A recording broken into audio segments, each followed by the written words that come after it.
اللہ نے کوئی اور رشتہ نہیں دیا، تسکین کے لیے بیوی دی ہے۔ یہ جو ہمارے نوجوان چوکوں بازاروں میں فیس بک پہ بیٹھ کے بڑے فخر سے کہتے ہیں نا، یہ جو میرے ساتھ چیٹ کر رہی ہے نا، یہ میری محبت ہے، وہ جو گھر ہے نا وہ میری بیوی ہے، تو میں کہتا ہوں یہ تو کھلی فطرت کے خلاف بغاوت کر رہا ہے۔ کبھی ہو ہی نہیں سکتا کہ باہر محبت اور گھر میں بیوی ہو، ایسے ہو ہی نہیں سکتا۔ تجھے باہر محبت مل جائے، کبھی ہو ہی نہیں سکتا تجھے باہر سکون مل جائے۔ اگر باہر سکون ہوتا تو اللہ گھر والی کبھی پیدا نہ کرتا۔ اللہ نے تیرا گھر سکون رکھا ہے، جتنی محبتیں تو باہر نچھاور کرتا پھر رہا ہے، اگر اتنی محبتیں تو گھر میں نچھاور کرے، تیرا گھر جنت بن رہا ہے۔ مگر اس بات کو ہم سمجھ نہیں پا رہے، جس وجہ سے آج ہمارے گھر ٹوٹ رہے ہیں، پریشانی کا شکار ہیں۔ کس وجہ سے؟ اس بات کو نہیں ہم سمجھ رہے۔ اگر اس بات کو سمجھے تو ہمارے گھر جنت گلزار بن رہا ہے۔ تو میں عرض کر رہا تھا کہ اللہ نے تسکین کے لیے بیوی دی، تو پیار بیوی کے ساتھ، محبت بیوی کے ساتھ ہونی چاہیے۔ تو ہمارے نوجوان بھی آج کل دیکھیں نا، طلاق کی ریشو بہت زیادہ بڑھ چکی ہے۔ آپ یونین کونسل میں جا کے دیکھیں، آپ ارد گرد نظر دوڑا کے دیکھیں، آپ کو پتا چلے گا کہ طلاق کی ریشو بہت بڑھ چکی ہے۔ اس کی بنیادی وجہ عدم برداشت ہے۔ ہمارے اندر برداشت نہیں رہی، برداشت ختم ہو۔ معمولی سی بات ہوئی، نوجوان تیش میں آیا، اس نے ایک ہی مجلس میں کہہ دیا طلاق طلاق طلاق، فارغ کیا۔ بعد میں بچوں کا خیال آ گیا، بوڑھے ماں باپ کا خیال آ گیا، رشتوں کا خیال آ گیا، رشتہ دار پڑ گئے، محلے والے پڑ گئے، کہا نہیں یار دوبارہ لے کے آؤ گئے۔ پھر بزرگ مفتی صاحب کے پاس گئے، علماء کے پاس گئے فتویٰ لینے کے لیے، جی بچے نے یوں 3 مرتبہ ایک مجلس میں کہہ دیا طلاق طلاق، تو طلاق ہو گئی۔ تو ہم کہتے ہیں نہیں طلاق ہو گئی، کہتے ہیں وہ پھر ایک بابا جی بچوں بول دے وہ کہتے ہیں نہیں جی مولوی جی تسی اس گل کو سمجھے نہیں، منڈے نے غصے نال دتی۔ تو میں کہا کرتا ہوں یہ کون سا پھول ہے جو محبوبہ کو دیا جا رہا ہے؟ طلاق تو ہمیشہ غصے میں دی جائے گی نا۔ کبھی کسی نے بڑی خوش ہو کے بھی طلاق دی ہے کہ گھر میں آیا، کھانا اچھا پکا تھا، آج بڑا لذیذ کھانا پکا تھا، من پسند کھانا پکا تھا، کہا جا آج تُو نے بڑا اچھا کھانا پکایا، جا تجھے طلاق ہے۔ ایسے تو کوئی طلاق نہیں دیتا۔ گھر میں آیا، صفائی تھی، ستھرائی تھی، خوش ہو گیا، کہا ٹھیک ہے جا بھائی تجھے طلاق ہے۔ ایسے تو کوئی طلاق نہیں دیتا۔ طلاق تو ہمیشہ غصے میں ہوگی نا۔ تو اگر برداشت پیدا کر لی جائے تو آپ کے گھر امن کا گہوارہ بنتا ہے۔ ہمارے گھروں میں عموماً یہ جب تلس جو ہر وقت رہتی ہے، یہ عدم برداشت ہے۔ ہمارے اندر برداشت ہونی چاہیے۔ یہ ٹیڑھی پسلی سے پیدا ہوئی ہیں اور کمزور ہے، ان کے بارے میں حکم ہے رحم کا، اور ان کے بارے احتیاط کا حکم ہے۔ اور ہمیشہ مرد وہی ہوتا ہے جو معاملات کو سلجھا کے چلے، سلجھائے معاملات کو۔ یہ جتنے لوگ آپ بڑے لوگ دیکھتے ہیں نا، چودھری لوگ دیکھتے ہیں جن کے ڈیرے چلتے ہیں، یا یہ جو پیر صاحبان ہوتے ہیں جن کی کلف لگڑیاں پگڑیاں آپ دیکھتے ہیں، پتہ ہے کیوں یہ کلف لگی پگڑیاں ان کے ڈیرے چلتے ہیں؟ انہوں نے گھر میں برداشت کا ماحول بنا رکھا ہے، اپنے گھر میں برداشت کا ماحول بنا رکھا ہے، کیونکہ آپ کے ڈیرے کو، آپ کے مقام کو یہ عورت ہی چلا سکتی ہے۔ ہمارے جو بزرگ ہوا کرتے تھے نا، وہ جب کسی کو دیا کرتے تھے نا خلافت، تو وہ کہا کرتے تھے جاؤ جا کے گھر سے بیوی سے پوچھاؤ کہ تجھے خلافت دوں کہ نہ دوں۔ حضرت خلافت تو آپ نے مجھے دینی ہے، بیوی کا اس کے ساتھ کیا تعلق ہے؟ تو بزرگ فرمایا کرتے تھے کہ تقریباً آدھا تعلق اس کے ساتھ بیوی کا ہے۔ اب توجہ ہے جی آپ کی؟ توجہ ہے جی آپ کی؟ ہاں جی، آدھا تعلق بیوی کا ہے۔ کہا حضرت وہ کیسے؟ کہا جاؤ پوچھ کے آؤ کہ وہ میں اپنے پیر صاحب سے خلافت لے لوں، اگر وہ اجازت دیتی ہے تو پھر میں آپ کو خلافت دے دیتا ہوں۔ کہا حضرت اس کا بیوی سے کیا تعلق ہے؟ کہا کہ جب تجھے میں خلافت دوں گا تو سالکین تیرے پاس آئیں گے، مریدین تیرے پاس آئیں گے، آدھی رات کا وقت ہو، سرد رات ہو، بارش پڑ رہی ہو، اور جو بالن ہیں، لکڑے ہیں، یہ گیلی ہوں، تو کیا وہ اٹھ کے گیلی لکڑیوں کے ساتھ رات کو سردی میں آنے والے سالک کے لیے کھانا پکا کے اس کو دے سکتی ہے؟ اگر وہ دے سکتی ہے تو پھر میں تجھے خلافت دیتا ہوں۔ اگر وہ نہیں دے سکتی تو پھر میں خلافت نہیں دیتا. تو حضرات یہ جتنی کلف لگی پگڑیاں ہیں نا، ان کے پیچھے پیچھے گھر کا خوبصورت ماحول ہوتا ہے. تو اپنے گھروں کے ماحول کو خوبصورت کریں. چھوٹی موٹی ہر گھر میں لڑائیاں جھگڑے ہوتے ہیں، یہ برداشت کا ماحول اپنے گھروں میں پیدا کیجیے. یہ آج کا میسج ہے. اس گئے گزرے دور میں یہاں تشدد ہی تشدد ہے، انتہا پسندی ہے، مذہبی طور پر بھی اور سیاسی طور پر بھی ہم انتہا پسند ہو چکے ہیں. اور آج ضرورت ہے کہ امن کی فضا قائم کی جائے، محبت کے پیغام کو عام کیا جائے. جو انسان کی فطرت میں محبت ہے اس پیغام کو عام کیا جائے، اور اندر جو محبت کے جو جذبے ہیں ان کو اجاگر کیا جائے. اقبال نے کہا یہی مقصود فطرت ہے، یہی رمز مسلمانی، اخوت کی جہانگیری، محبت کی فراوانی، بتانے رنگ و خو کو توڑ کر ملت میں گم ہو جا، نہ تورانی رہے باقی، نہ ایرانی نہ افغانی. یہ جو محبتوں کے جذبات ہیں ان کو باریے، ان کو جوان کیجیے. تو گھروں کے ماحول خوبصورت بنائیے.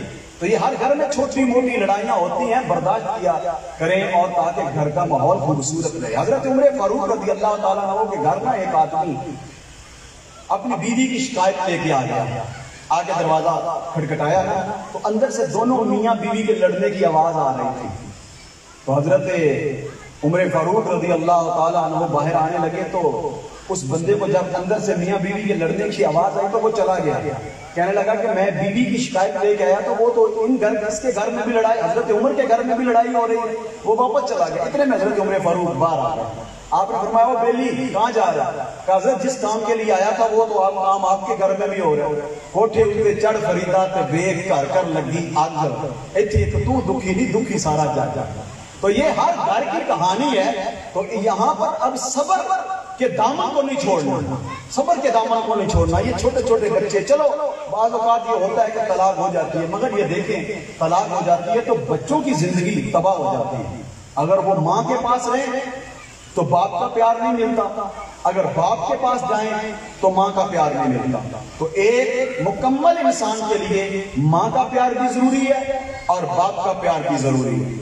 یہ ٹیلی ویژن پر آپ نے اکثر دیکھا ہوگا کہ یہ ہائی کورٹ کے فیصلے آتے ہیں اور وہاں طلاق کے جو فیصلے ختم ہوتے ہیں اور بچوں کی حوالگی کا کوئی جو کیس ہوتے ہیں اس میں بچے ماں کی طرف جانا چاہتے ہیں، باپ اپنی طرف کھینچ رہا ہوتا ہے، بچے باپ کی طرف جانا چاہ رہے ہوتے ہیں، ماں اپنی طرف کھینچ رہی ہوتی ہے. ایک عجیب ماحول ہوتا ہے. واللہ وہ ماحول مجھ سے نہیں دیکھا جاتا، وہ ماحول مجھ سے نہیں دیکھا جاتا. جیسے بچے دل کرے ہوتے ہیں. بچوں کو باپ بھی چاہیے، بچوں کو ماں بھی چاہیے. نہ کسی سے اس کی ماں چھینو، نہ کسی سے اس کا باپ چھینو. باپ کا پیار بھی ضروری ہے، ماں کا پیار بھی ضروری ہے. کتنی بڑی شخصیت تھی اقبال، حکیم الامت. جب پڑھنے کے لیے انگلستان گئے تو اقبال کے پیچھے والدہ کا انتقال ہو گیا. تو اقبال کو خط گیا، اس وقت یہ نیٹ نہیں تھا، ٹیلی فون نہیں تھا. اقبال کو خط گیا، اقبال تیری والدہ کا انتقال ہو گیا. اقبال اب آ تو سکتے نہیں تھے، اب جنازے کو کندھا دے تو سکتے نہیں تھے. اقبال نے پھر ایک بڑی لمبی نظم ماں کی شان میں لکھی. اس کے 2 شعر میں آپ کو سناتا ہوں. اقبال کہتا ہے اب کس کو ہوگا وطن میں میرا انتظار، کون میرا خط آنے سے رہے گا بے قرار، خاک مرکز پر تیری یہ فریاد لے کر آؤں گا، اب دعائے نیم شب میں کس کو یاد آؤں گا. عمر بھر تیری محبت میری خدمت کر رہی، جب میں تیری خدمت کے قابل ہوا تو چل بسی. انسان نے غربت کا دور دیکھا ہو، اسی عالم میں ماں کا انتقال ہو جائے، پھر بعد میں آنگن میں بہار آ جائے، بچے جوان ہو جائیں اور اچھی سوسائٹی میں مکان مل جائے، اچھی گاڑی مل جائے، تو بندے کو سب سے پہلے اپنی ماں یاد آتا. کاش آج میری ماں زندہ ہوتی، میری کوٹھی میرے بنگلے کا دروازہ آج میری ماں کھولتی، میری گاڑی کی فرنٹ سیٹ پہ آج میری ماں بیٹھتی. اللہ اکبر. ساری زندگی انسان نے غربت دیکھی، آج خوشیاں آئی تھی ماں ہی نہیں. تو اقبال کہتا ہے کس کو ہوگا اب وطن میں اب میرا انتظار، کون میرا خط آنے سے رہے گا بے قرار. اقبال کہتا ہے اب کون میرا انتظار کرے گا پاکستان میں؟ کوئی بھی انتظار نہیں کرتا. 2-4 بیٹے ہوں نا جی تو گھر سے باہر ہوں تو جتنی دیر تک آخری بچہ نہیں آ جاتا نا، ماں اس وقت تک دروازے کے سامنے کھڑی رہتی ہے. آدھی رات ہو جائے، پچھلا پہر ہو جائے، ماں انتظار کرتی رہتی ہے. کبھی آپ نے دیکھا ہوگا کہ لیٹ ہو جائے نا ایک بچہ تو ماں دوسرے بچے کو کہہ رہی ہوتی ہے فون کر ابھی تک آیا کیوں نہیں، پتہ کر. تو جب ماں چلی جائے تو پھر کس نے انتظار کرنا ہوگا؟ کس کو ہوگا وطن میں آہ میرا انتظار، کون میرا خط نہ آنے سے رہے گا بے قرار، خاک مرکت پر تیری یہ فریاد لے کر آؤں گا. اقبال کہتا ہے اے اماں اب جب میں انگلستان سے پڑھ کے آؤں گا تو سیدھا تیری تربت نور پہ آؤں گا اور آ کے وہاں تیرے قدموں میں کھڑے ہو کے کہوں گا ماں بتا اب راتوں کو اٹھ اٹھ کے میرے لیے دعائیں تہجد کے وقت کون کرے گا. یہ ماں ہے جس کو کہنا نہیں پڑتا میرے لیے دعا کرنا، ہر کسی کو کہنا پڑتا میرے لیے دعا کرو، مگر ماں کو نہیں کہنا پڑتا کہ میرے لیے دعا کرو. نہ بھائی ماں جیسا پیار کائنات میں آپ کو کہیں سے مل نہیں سکتا. جن کی مائیں حیات ہیں، آج کا میسج جن کی مائیں حیات ہیں میرے بھائی ان کی خدمت کرو، اور جن کی مائیں دنیا سے چلی گئی ان کے لیے دعائیں مغفرت کرو، ان کے لیے صدقہ و خیرات کرو. یہ بہت بڑی نعمت ہے، اگر چھن گئی تو یہ نعمت دوبارہ نہیں ملے گی. آج اگر کسی کے ماں باپ زندہ ہیں تو ان کی قدر کریں، بعد میں مر جائیں جب ماں باپ تو پھر ہم روتے پھریں کیا فائدہ یار. اگر زندہ ہیں تو آج ان کی ہمیں قدر کرنی چاہیے، ان سے دعائیں لینی چاہیے. پیر صاحب سے ہم دعائیں لیتے ہیں، مولوی صاحب سے ہم دعائیں لیتے ہیں، عامل کے بعد جا کے تویز لیتے ہیں. کاش کبھی ہم نے ماں سے دعا لی ہوتی، کاش کبھی ہم نے بوڑھے باپ سے دعا لی ہوتی. نہ ہم بوڑھے باپ سے دعا لیتے ہیں نہ ہم ماں سے دعا لیتے ہیں. ان کی خدمت کریں. آپ کی کامیابی کا راز ماں کے قدم چومیں، انشاءاللہ دنیا میں کہیں بھی آپ کی کنڈ نہیں لگے گی. انشاءاللہ کامیاب و کام رہیں گے، کامیاب و کامران رہیں گے. باجزید بستامی قدم قدم پہ سجدے کرتے ہوئے 12 سال میں کعبہ اللہ پہنچتے ہیں، جا کے کہتے ہیں لبیک اللہم لبیک. آواز آتی ہے لا لبیک، یا اللہ کون سی غلطی ہوئی؟ کہا نہیں غلطی نہیں، جا اپنی ماں کی خدمت کر. حضرت باجزید بستامی وہاں سے واپس آتے ہیں، آ کے دروازہ کھٹکھٹاتے ہیں، اندر سے آواز آتی ہے کون؟ کہا ماں میں تیرا بیٹا باجزید. کہا میں نے تو تجھے اللہ کے حوالے کر دیا، اپنے حق معاف کر دیے تھے. کہا نہیں ماں، رب کے گھر سے بھی مجھے سزا آئی ہے، جا کے ماں کی خدمت کر. حضرت باجزید بستامی رحمت اللہ تعالیٰ علیہ ماں کی خدمت پہ مامور ہو جاتے ہیں. اور ایک رات آتی ہے، ماں کہتی ہے بیٹا پانی. دیکھتے ہیں کہ گھڑے میں پانی نہیں، مشکیزہ دیکھتے ہیں وہ بھی خالی. پکڑتے ہیں مشکیزہ، بھاگ جاتے ہیں چشمے پہ پانی لے کے آتے ہیں. جب واپس آتے ہیں کٹورے میں پانی رکھ کے ماں کے سامنے جاتے ہیں تو ماں سو رہی تھی. تو کہا کہ اگر میں اٹھاؤں تو بے ادبی ہے، جگاؤں تو بے ادبی ہے، اگر میں سو گیا تو ماں کو پیاس لگی ہے تو یہ بھی بے ادبی ہے. یوں پیالہ لے کے کھڑی رہے، ساری رات گزر گئی. تہجد کا وقت ہوا، ماں کی آنکھ کھلی، دیکھا باجزید پیالہ لے کے یوں کھڑا ہے. کبھی میں یوں ہاتھ پھیلا کے ماں کے سامنے کھڑا ہوا ہوں، یوں ہاتھ باندھ کے کبھی میں نے معافی مانگی ہے ماں سے؟ نہیں مانگی. تو جانے کے بعد قبر پہ جا کے معافی مانگو. اگر زندہ ہے تو قدموں میں جا کے گر جو ماں سے مانگو. آج وقت ہے تیرے پاس، ماں کی خدمت کر، باپ کی خدمت کر. تیرا سب سے بڑا پیر تیری ماں ہے، تیرا سب سے بڑا مرشد تیرا باپ ہے. آج خدمت مت، یہ نعمت چھن گئی تو زندگی میں دوبارہ تجھے یہ نعمت نہیں ملے گی. آج ان سے پوچھ جن کی ماں چلی گئی کتنی دعائیں چلی گئی. موسیٰ علیہ السلام کی والدہ کا انتقال ہو گیا تو کوہ طور پہ رب سے ملاقات کے لیے ہم کلامی کے لیے جانے لگے تو آواز آئی موسیٰ ہوش سے آنا. یا اللہ وہی موسیٰ وہی رب جلیل، ہوش سے آنے کی تنبیہ کیوں ہے؟ کہا ہے موسیٰ جب تو چلتا تھا تیرے پیچھے بوڑھے ہاتھ اٹھتے تھے، ان اٹھے ہوئے ہاتھوں کی لاج رکھتا تھا. آج تیرے پیچھے کوئی دعا کرنے والا نہ، آج تیرے پیچھے کوئی دعا کرنے والا نہ. اگر آج تیری ماں زندہ ہے تو وقت ہے ان سے دعا لے. حضرت باجزید بستامی کی والدہ ماجدہ نے یوں دیکھا بیٹے کو تو کہا باجزید کب کا یہاں پہ تو کھڑا ہے؟ کہا ماں جب کا تو نے پانی مانگا ہے عشاء کا کھڑا ہوں. کہا باجزید اب میں پانی نہیں پیوں گی، پہلے مجھے وضو کروا. باجزید کی ماں وضو کرتی ہے، مسلح بچھاتی ہے، سر سجدے میں رکھ لیتی ہے، کہتی ہے میرے مالک اس وقت تک سر سجدے سے نہیں اٹھاؤں گی جب تک میرے باجزید کو ولیوں کا سلطان بھی بنا دے گا۔ ہاتھوں سے آواز آتی ہے، اے باجزید کی ماں، تو باجزید کی ماں ہے نا، ماں تو کافرہ بھی ہو تو ہم نے اس کی بھی کبھی دعا کو رد نہیں کیا، تو سر اٹھا تیرے بیٹے کو ہم نے ولیوں کا سلطان بنا دیا۔ حضرات آج کے اس ختم پاک سے جب جائیں آپ تو یہ میسج آپ ساتھ، یہ پیغام، یہ لنگر ساتھ لے کے جائیں۔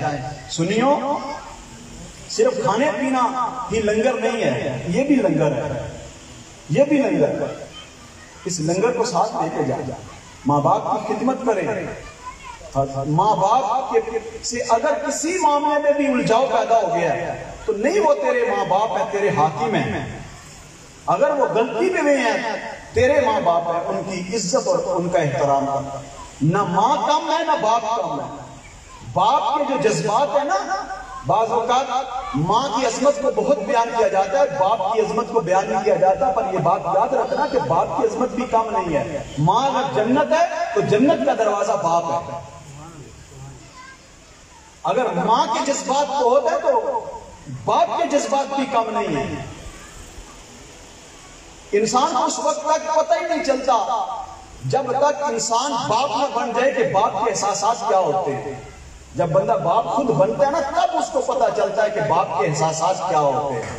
حضرت یعقوب علیہ السلام باپ ہی تھے نا جنہوں نے بیٹے کی جدائی میں رو رو کے اپنی آنکھوں کی بینائی ختم کرنا، اپنی آنکھوں کی بینائی ختم کرنا۔ نعرہ تکبیر، نعرہ رسالت، نعرہ خلافت، آل نبی اولاد علی، آستانہ علیہ مہرآباد شریف سے حضرت علامہ صاحبزادہ پیر سید محسن علی شاہ صاحب بخاری دامت برکاتہم العالیہ سجادہ نشین آستانہ علیہ مہرآباد شریف آپ تشریف لائے، آپ کو خوش آمدید کہتے ہیں۔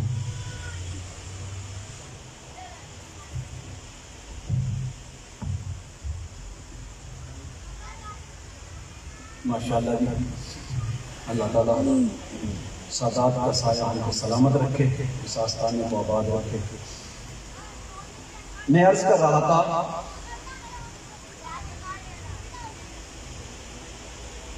کہ حضرت باجزید بستامی حضرت باپ کر رہا تھا کہ حضرت یعقوب علیہ السلام بھی باپ تھے جنہوں نے بیٹے کی جدائی میں رو رو کے ان کی آنکھوں سے بینائی چلی گئی۔ انسان کو اس وقت تک احساس نہیں ہوتا جب تک بندہ خود باپ نہیں بنتا۔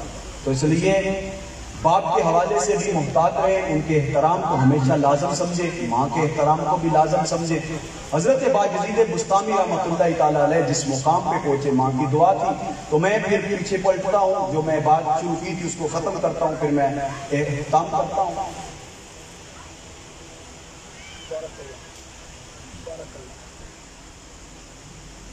حضرت انسان کو اللہ نے کتنا خوبصورت بنایا۔ عیسیٰ بن موسیٰ ہاشمی اپنے گھر کے اپنی بیوی کے ہمراہ بیٹھے ہوئے، کہنے لگے تو اگر چاند سے خوبصورت نہیں تو تجھے طلاق ہے۔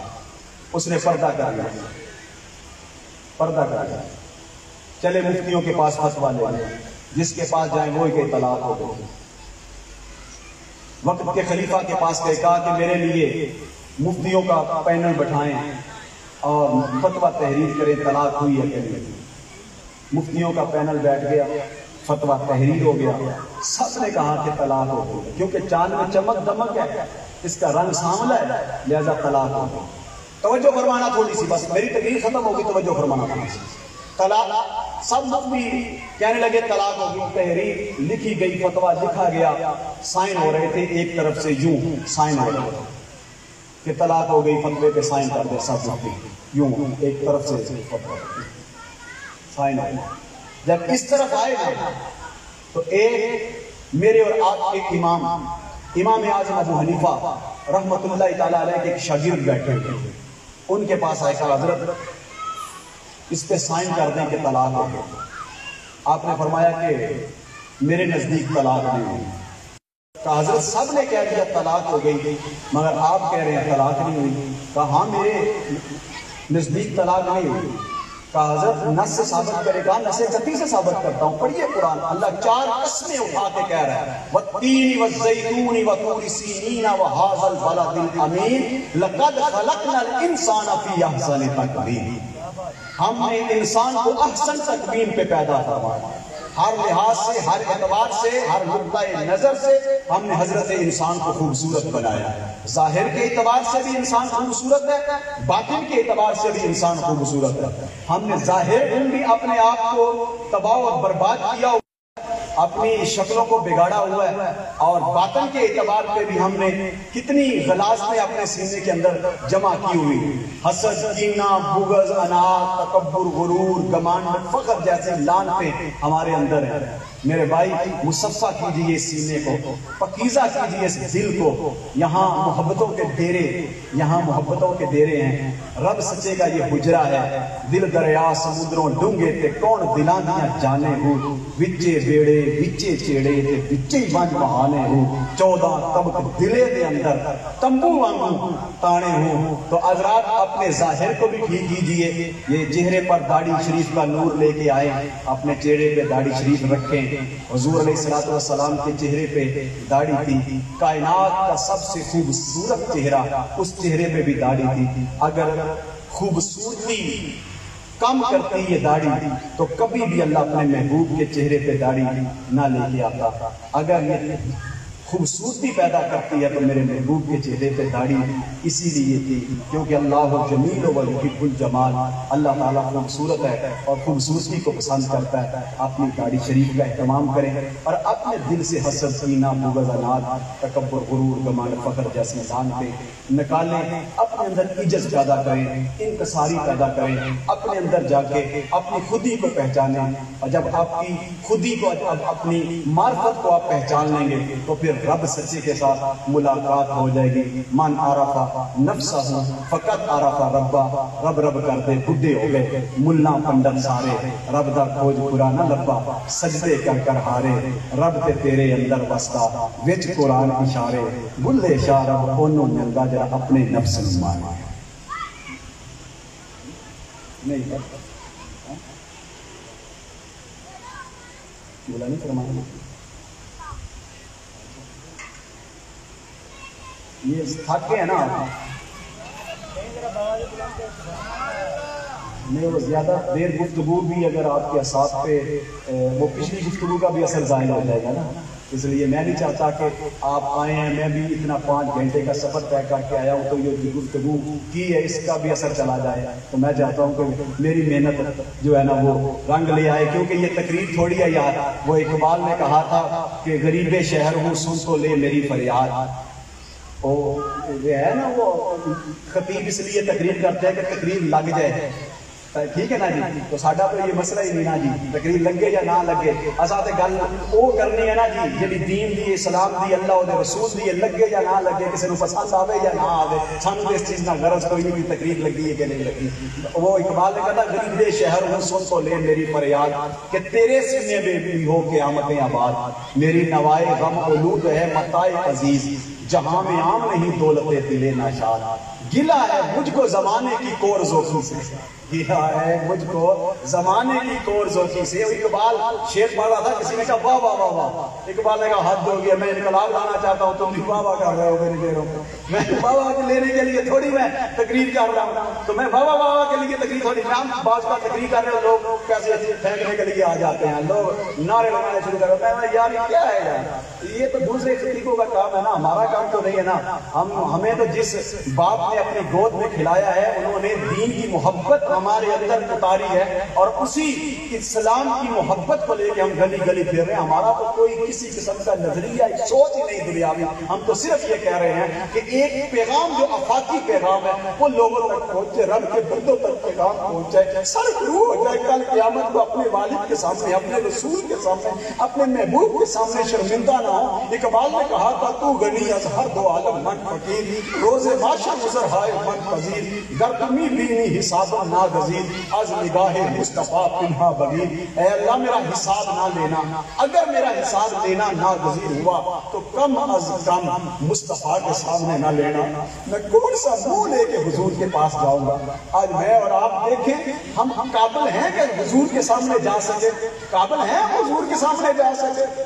سوچو تو صحیح یار۔ اقبال کہتا ہے میں جب لا الہ الا اللہ محمد رسول اللہ پڑھتا ہوں تو کانپ جاتا ہوں۔ کیا میں کلمے کے تقاضوں کو پورا کرتا ہوں؟ غلامی رسول میں موت بھی قبول کے ہمارے دعوے ہیں محفلوں میں، مگر کیا عملی طور پر ہم غلامی رسول میں موت بھی قبول یہ ہمیں قبول ہے؟ عملی طور پر یہ ہمیں قبول نہیں ہے۔ تو اقبال کہتا ہے غریب شہر ہوں سن کو لے میری فریاد، کہ تیرے سینے میں بھی ہوں قیامتیں آباد، میری نوائے غم آلود ہے متاع عزیز، جہاں میں عام نہیں دولت دل نشاد۔ یہ ہر بازار سے ہر دکان سے یہ سودا نہیں ملے گا، یہ ہر دکان سے سودا نہیں ملے گا۔ ہاں یہ دو زانوے تلموز طے کرنے سے چیزیں نہیں ملتی، یہ نگاہوں سے سودے ملتے ہیں۔ یہ نگاہ والوں کی نگاہ ہوتی ہے تو پھر اللہ تعالیٰ جو ہے نا وہ فکر کو بلند کرتا ہے۔ تو جن کی فکر بلند ہو نا، جن کی فکر بلند ہو تو پھر وہ اقبال نے کہا اے طائر لاہوتی اس رزق سے موت اچھی، جس رزق سے آتی ہو پرواز میں کوتاہی، دارا و سکندر سے وہ مرد فقیر اولا ہو جس کی فقیری میں بوئے اسد اللہ، آئین جوان مرداں حق گو جو بے باکی، اللہ کے شیروں کو آتی نہیں۔